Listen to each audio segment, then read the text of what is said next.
다음은 이제 학습장애입니다. 학습장애는 또 뭐 어떤 내용이 포인트가 될까요? 학습장애는 먼저 가장 문제가 되는 부분이죠. 어떻게 학습장애인 학생과 학습장애가 아닌 학생을 선별해낼 것인가, 진단할 것인가. 이게 좀 고전적인 내용이긴 해도 알고 있어야 될 것 같아요. 네. 수년 동안 출제가 되었지만. 네.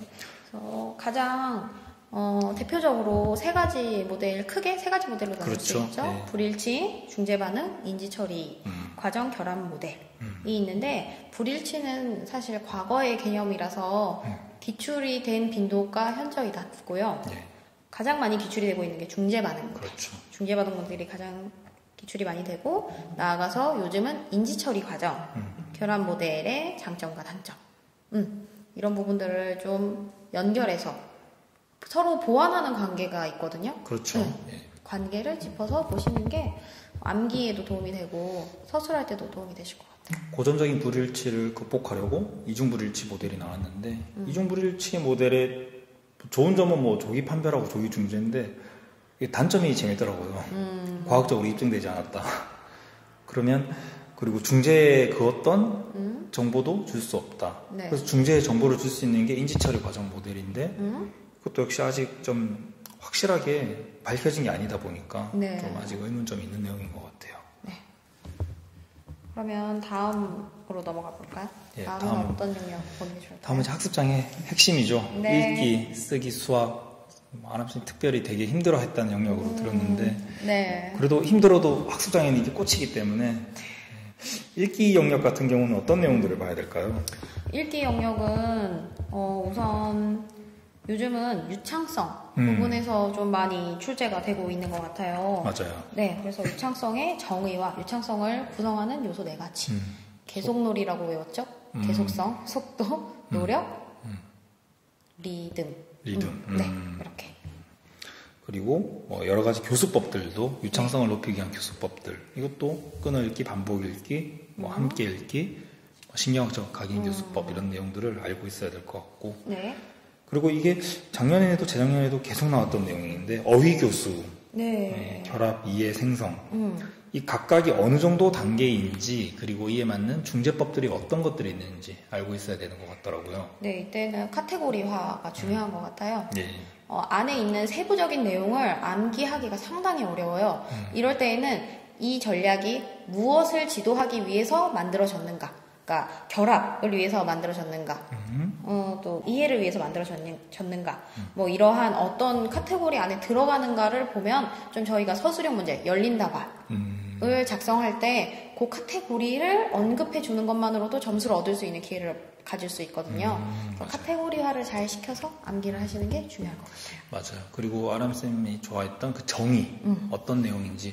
결합 지식 같은 경우는 그 어휘에 사전적 지식, 네. 1번인 것 같아요. 사전을 딱 펼쳤을 때 1번 나오는 뜻을 알면은 결합 지식이고, 네. 이해 지식은 1번뿐만 아니라 2번, 3번 여러 가지 다양한 의미들을 다 알고 있으면 그게 네. 이해이고, 그리고 생성 지식 같은 경우는 여러 상황에 적용하고 비슷한 어휘를 구분하는 능력까지 포함되는 것 같던데, 뭐 예를 들어서 영어로 치면 hear이 있고 listen이 있잖아요. 이 두 개가 다르다는 것을 이해하는 게 선생님처럼 이렇게 정의를 공부하는 내용이 좀 나머지 내용들을 공부하는데 되게 도움이 많이 되는 것 같아요. 네.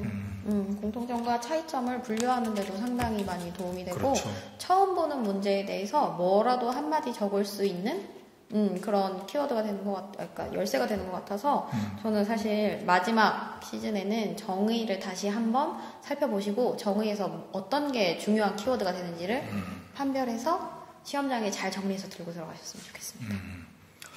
좋은 것 같습니다. 그리고 네. 읽기 이해를 위한 뭐 다양한 전략들, 네. 그리고 읽기 전략들, 라이더, 램이나 SQ3R이나 이런 내용들도 다들 열심히 하고 있으실 거라고 믿습니다. 네, 너무 중요해서 어떤 걸 하나를 참 찝어드리기가 어려운 영역이 아닌가 싶어요. 네.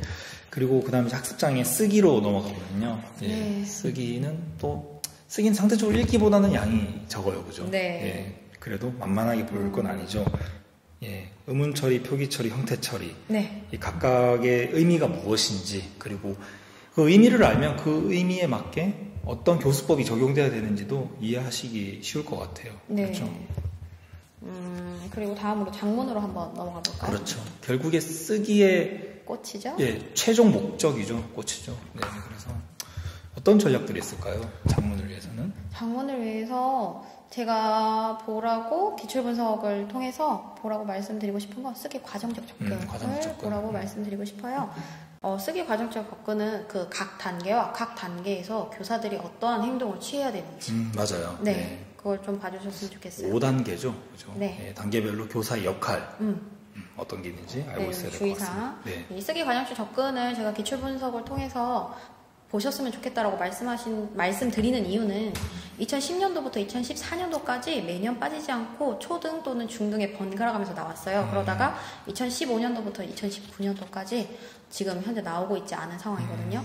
예전에 5년 동안 연이어서 기출됐다는 것은 그만큼 중요한 이론이라는 건데 여기에서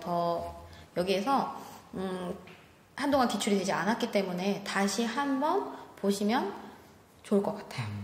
단순히 용어를 묻기보다는 좀 어렵게 나올 것 같기도 하네요. 네, 그렇죠. 그렇죠. 시대가 좀 지났기 응용해서. 때문에 기출 문제 예전의 기출 문제들보다 좀 수준이 높아서 나올 거라고 예상이 될 것 같습니다. 네. 그다음 또 다양한 전략들이 있죠. 뭐 디펜스 네. 전략, 뭐 스탑 앤 리스트, C 스페이스, 뭐 DARE 이런 전략들이 있는데 각 전략들이 어떤 건지 알고 있으시고 뭐 전략들 그 단계별로 거의 적혀 있는데 단계들도 알고 있으면 좋을 것 같습니다. 다음으로 수학으로 넘어갈까요? 네, 수학 넘어가죠. 수학 좋아하셔요? 네. 특수교육 선생님들 중에 수학이 싫어서 네. 자연계가 아닌 인문계로 가서 특수교사를 하고 있으신 분들도 있을 겁니다. 저처럼. 하지만 저희들이 보는 수학은 그런 수학적인 문제를 푸는 게 아니기 때문에 먼저 CSA 있죠. 네. 이거는 학습 단계인 것 같아요. 그죠? 네. 구체적, 반구체, 그리고 추상적으로 넘어가는 단계들. 네. 너무 쉬우니까 이건 나오지 않을 것 같지만 그래도 CSA가 뭔지는 알고 있으면 도움이 많이 될 것 같고요. 도움이 많이 될 것 같습니다. 네. 17년도 중등에 문장제 문제가 나왔었죠. 네. 전략들이 어떤 게 있나요? 문장제 문제, 예. 핵심어 전략, 그렇죠. 핵심어 전략. 전략 교수, 예.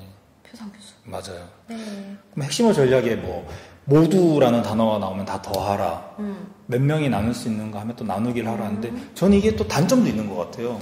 네. 좀 어떤 단점들이 있을까요? 그러면? 단점 과잉 일반. 그렇죠. 네. 과잉 일반은 모두란 단어 있다고 해서 다 더하거나 어쨌든 이런 전략들을 알고 있는 것도 좋지만 이 전략들을 썼을 때 뭐 단점이라고 할 수도 있고 유의해야 되는 사항들도 같이 알고 있으면 서술할 때 유용할 것 같습니다. 네. 그리고 또 수학의 다양한 전략들이 있죠. 네. 예. 뭐 파인드 전략, 그리고 스타 전략, 드로우 전략 이런 전략들 언제 쓰는지 알고 있으면 좋은 것 같아요. 네, 맞아요. 이 전략들의 단계를 물을 수도 있지만 그렇죠. 카테고리화 시켜서 언제 이 학생에게 이 전략이 왜 필요한지를 물어볼 수도 있기 때문에 단순히 단계만 외우기보다는 이 전략을 무엇을 가리키기 위해서 사용하는지에 대해서 목적을 좀 잘 인지하고 있는 게 좋을 것 맞아요. 같아요. 목적. 그래서 문제에서 뭐 예를 들자면 뭐 조교사가 스타라는 전략을 썼는데 자리값을 계산하는 상황에 썼단 말이죠. 그러면 위에 제시된 상황에서 잘못된 것을 찾고 고치시오라고 했을 때는 문장제 문제가 아니라 자리값이기 때문에 스타가 아니라 뭐 파인드다 이런 식으로 서술할 수 있어야 되는 것 같아요. 너무 좋은 예시 감사합니다. 학생에서 총체적 언어 교육? 총체적 언어 교육 중요하죠. 이것도 넘어가 볼까요? 이 총체라는 말이 뭐 단순히 듣기, 말하기, 읽기, 쓰기를 총체적으로 한다 뿐만 아니라 더 나아가서 다른 교과들과도 함께 총체적으로 지도한다. 그래서 언어의 핵심은 형식이 아니라 의미다라는 내용인 것 같더라고요. 그렇죠? 네. 그래서 어떤 지도법들이 있죠? 통언어적 접근이나 일련 단어 교수법? 그렇죠. 이런 내용들이 나왔던 것 같아요. 네. 그래서 아이들이 실질적으로 현장에 있을 때 아이들한테 뭐 가나다라 이렇게 하기보다는 아이들이 좋아하는 뭐 마트의 전단지나 네. 아이들이 좋아하는 책자의 내용들을 보면서 실생활과 관련돼서 의미 있게 수업을 접근하니까 아이들도 좋아하는 것 같더라고요. 네. 다음으로 내용 강화. 내용 강화법. 한번 알아볼까요? 네. 요즘 한창 기출이 많이 되었었죠, 한동안? 예. 안내노트. 네, 안내노트. 종류가 여러 가지가 있죠. 안내 세부적으로도. 그런 종류들의 차이. 차이들. 네, 확실히 알고 가는 게 답을 적을 때 도움이 좀 될 것 같아요. 저는 안내노트가 그게 또 중요한 것 같더라고요. 수업 전에 교사가 제작해서 수업 중에 네, 이해를 기출이죠. 높이기 위해서 이게 기출에 저번에 좀 조잡하게 수업 후에 복습할 때 쓴다. 네. 그게 틀린 거라고 하는데 복습할 때도 쓸 수 있지 않을까요? 네, 그래서 수험생들이 많이 혼란을 겪었죠. 그렇죠. 이럴 때 또 예. 약간 키워드 암기가 중요하다는 게 이렇게 나올 그렇죠. 수가 있을 것 같아요. 수업 중에 쓰는 거 안내노트 네. 알고 있으셔야 될 것 같습니다.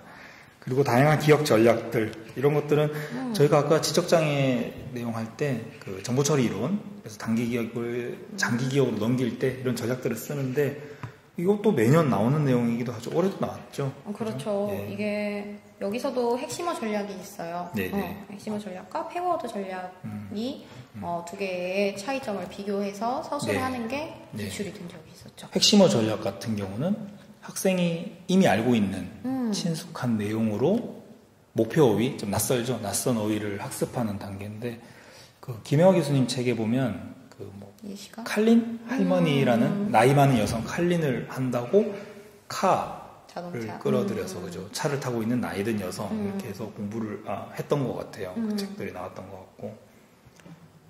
패워드 전략은 키워드가 순서. 맞아요. 순서가 있는 사물들을 암기하기 위해서 하는 거기 때문에 이 두 개의 적절한 차이점을 알고 가시면 좋을 것 같아요. 그래서 핵심어 전략이나 패워드 전략이나 둘 다 공통점이 그런 것 같아요. 숫자 하나, 둘, 셋, 넷이나 또는 카라는 거나 어쨌든 아이들의 학습자의 머릿속에 어느 정도 인지 구조가 형성되어 있는 걸 가지고 새로운 목표 어휘나 내용을 학습할 때 그걸 같이 결합해서 네. 청각적이든 시각적이든 이렇게 결합을 해서 학습을 하는 내용이 그 공통점인 것 같아요. 순서적인 정보가 있으면은 패워드 전략이고 아니면은 핵심어 전략인 것 같습니다. 그리고 내용 강화법에서 그래픽 조직도 네. 그렇죠. 뭐 어떻게 그래프를 그리고 벤 다이어그램을 네. 그리고 뭐 이런 내용들도 알고 있으셔야 될 것 같고. 벤 다이어그램 벤 다이어그램이 가장 많이 기출이 된 걸로 알고 그렇죠. 있어요. 네. 그래서 안에 내용들과 그리고 그 내용을 설명하는 주요 키워드를 하나씩 연결을 해서 암기를 하시면 문제와 예시가 나왔을 때 빨리 찾으실 수 있을 것 같아요. 맞아요. 그리고 뭐 의미 특징 분석 그것도 꼭 알고 있으셔야 될 것 같고. 네. 다양한 학습 전략들. 네. 선생님 정말 많은 전략을 보셨네요. 네, 이런 전략들을 어떻게 보셨나요? 이거를 저도 지금 생각하면 어떻게 외웠는지 모르겠지만 그 당시는 초인간적인 힘으로 어떻게 외웠던 것 같습니다. 시험에 안 나와서 안타깝긴 했는데 올해 나오겠죠. 네. 그 다음 학습장에서 또 살펴볼 건 어떤 내용이죠?